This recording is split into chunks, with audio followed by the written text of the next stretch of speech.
And one of the things that we could say is that when unaccountable people get lots of money, that's a great recipe for corruption. So there's another sort of side reason for this, which is a little bit beyond my talk, but nonetheless, I think an important aside.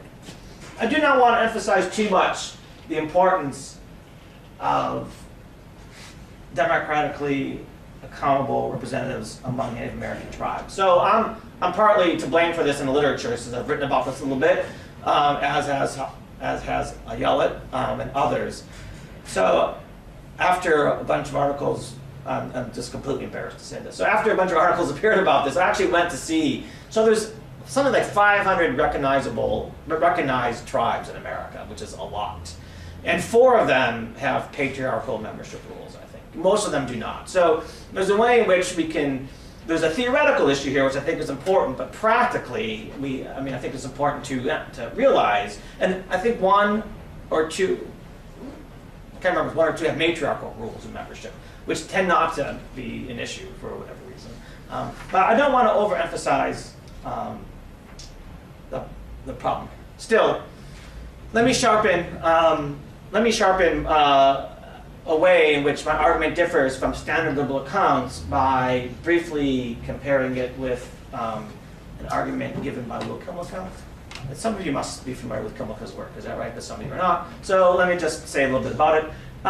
So Kymlicka argues that self-respect is an important liberal good. What he wants to do is he wants to give rights to to particular cultural groups based on a liberal grounds. He doesn't want to say it's a group right. He does say there are group differentiated rights, but he wants to base it in the idea of the individual. This is the liberal aspect of it. And what he says is everyone ought to have self-respect. The self-respect is in fact an important liberal good. He borrows this from Rawls, where Rawls states it's very, very important. Something he states, I should say, rather briefly and without much argument at all.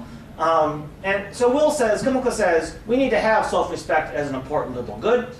And the way we do this, one way to do this is we ensure that people, what he calls cultural structure, that their societal culture is supported. That if people are not secure in their societal culture, that their self-respect will be undermined, and therefore that they won't be able to to pursue or plan their different plans or projects. A dying culture, for example, Kymlicka says, will undermine people's self-respect and their ability to make choices. And so we need active state support for these smaller cultures to ensure that people within them are able to pursue their plans and projects. It's an autonomy argument based on the importance of self-respect. So the issue that I want to bring up for this argument is that many indigenous peoples want protection for their societal cultures, for their cultures, but not necessarily to enhance individual autonomy. It may be, and it often is, for other reasons. It may be that they want their land, or they want their sacred land. They want it protected, or they want it returned. So the basis of their claims, I think, are not necessarily liberal reasons or based in any liberal grounds. So people do not want, the Lakota Sioux do not want the Black Hills back because it enhances their individual autonomy.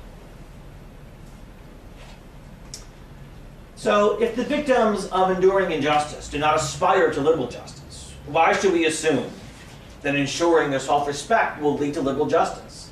Because in the end, Kymlicka, while he does not want to impose liberal justice on these communities, hopes that over time they will become liberal.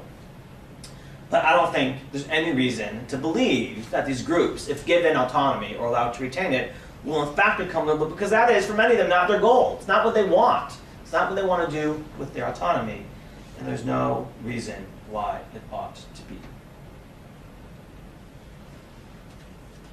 So, how can I insist, how can I argue for democracy, but not liberal rights? So one partial answer, which I've already suggested, is that these communities must treat its members with decent regard, or even to some degree equal regard. There must be some level of political equality maintained within these communities. So what I'm ultimately going to argue is that there's a partial legitimacy that the liberal state has over these communities, and there's a partial legitimacy that these communities have over themselves. But I want to give some credence to democratic legitimacy, the democratic legitimacy of these groups.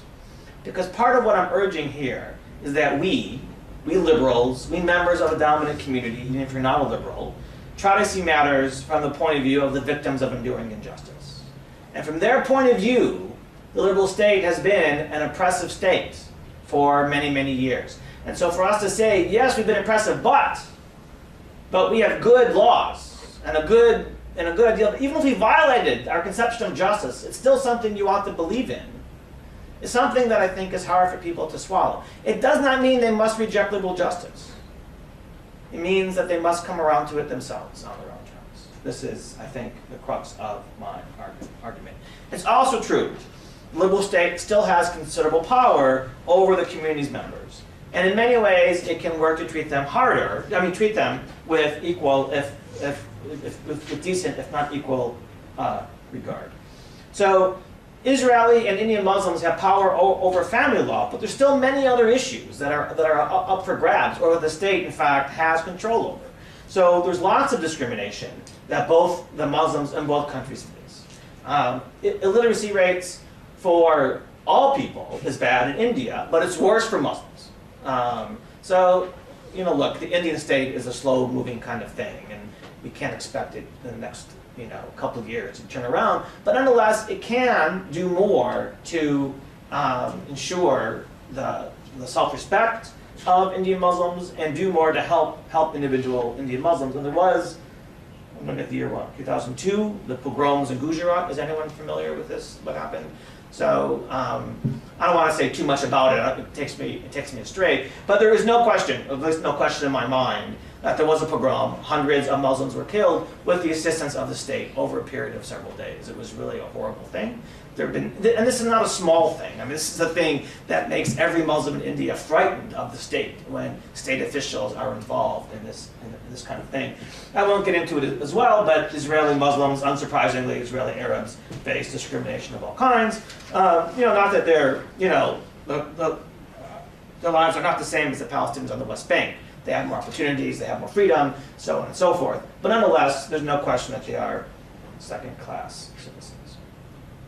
So it's also the case that while there is no assurance that my democracy proposal will lead to more gender equality, there are things the state can do to empower all women. So learning, teaching, reducing illiteracy rates in India for everybody would be particularly helpful to women, since women have higher illiteracy rates than men do. And if you're illiterate, obviously, it's just harder to fight back or to fight any kind of oppression that you are facing. So India also has a relatively new law, surprisingly, that set aside a third of all village council seats for women. And this apparently has had mixed success. I need to read about it more recently, but it has some success in empowering women in various ways. So I do think that there are a variety of things the state can do to help women become more powerful and to demand changes within their community if this is what they want to do. Overcoming an enduring injustice will often mean going on an uncertain path. And liberals like myself are uncomfortable with that because we think, and I include myself, we think we know the contours of justice. We know what it looks like. We've read Locke. You got some things wrong, but some things right. We've read other Miller, Kant, depending on whether we're a political theorist or a political philosopher, and we've combined it all in some way, and we end up with some version of Rawls or Nussbaum or Dworkin, and there are important differences, but many, many similarities. So we think that we pretty much know it. But what I want to argue is that the relationship between liberal justice and overcoming enduring injustice is often indeterminate. But I want to deepen this argument, and I want to add a cautionary note about romanticizing victims of enduring injustice by talking briefly about the idea of restitutive justice. So restitutive justice is simple. What is lost is restored. I stole your bike, I get it back, you get it back, or I pay you the money and you buy a new one. So if land's taken away, you get the land back. Now, there is one argument against restitutive justice, which I'll put aside here, but I can talk more about later, which is that we cannot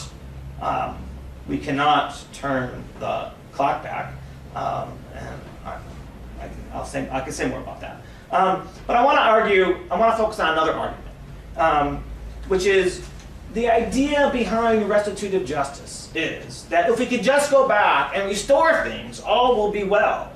And I want to say, well, no, that might not be the truth. Things might be better. Some things might be better, but it's not true that all will be well. So let me take another example, which is something we all know about in some regard, I think, although not nearly enough. So the Chinese government has a policy of moving many Han's Chinese into Tibet.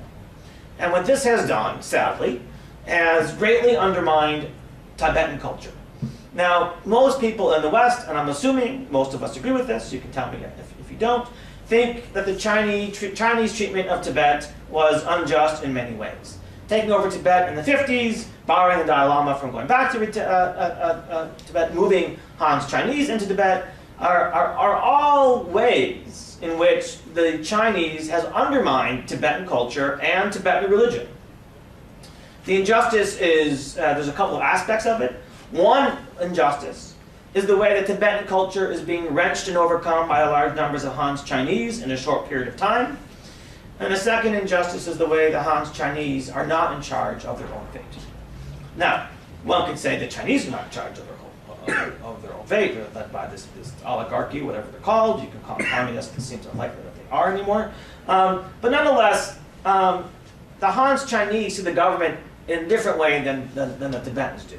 And when there's an uprising in Tibet, it's the Tibetans who are doing the uprising and the Han's Chinese who are shooting at them. And I don't think that's an accident. So the Chinese say, well, we're just modernizing Tibet. You guys are feudal, and we're bringing you into the modern world. This is what we're doing. You know, and there's no difference between us and you. We're all people. There's nothing. But we can respond by saying, you know, modernization doesn't have to happen in such a wrenching kind of way. So what if we simply said that the Tibetans get their land back? They get autonomy. They get their own state, perhaps, even. And what I want to say is that ending this enduring injustice does not at all ensure liberal justice. They speak on different planes. The enduring injustice faced by the Tibetans is not that they lack individual rights, although they lack individual rights, but the complaints that we have about the Chinese treatment of them is not focused on that. So if Tibet got autonomy, there's no reason to think that they would be a liberal state. They might be a liberal state, I think it's possible, but the Tibetan culture historically was not liberal. It was a feudal society. And I don't know what it would be like if given democratic rights to be self-governing, and I don't think anybody knows what it would be like. So I want to argue against the idea that ending enduring injustice means the flourishing of justice. I said before that I want to think of injustice and justice not as coins, as two different sides of the same coin. And this is what I mean. That we can end an injustice. We can end the injustice to Tibet, but it does not mean that justice will reign in Tibet. It simply means they will not be victims of a particular, to my mind, terrible injustice. And the Tibetan example is not unique. You know, a lot of us were sympathetic with Kosovo a few years ago when they were being, when Serbia was doing all those terrible things. But the Kosovars are not necessarily great liberal Democrats. And the Kosovo Liberation Army apparently was led by pretty nasty people. There are other examples. Okay, today, tomorrow, next week. In the next year, we're going to have all these elections in the Arab world. What will come of it? We don't know. So democracy does not necessarily lead, I think, to liberal justice. And ending enduring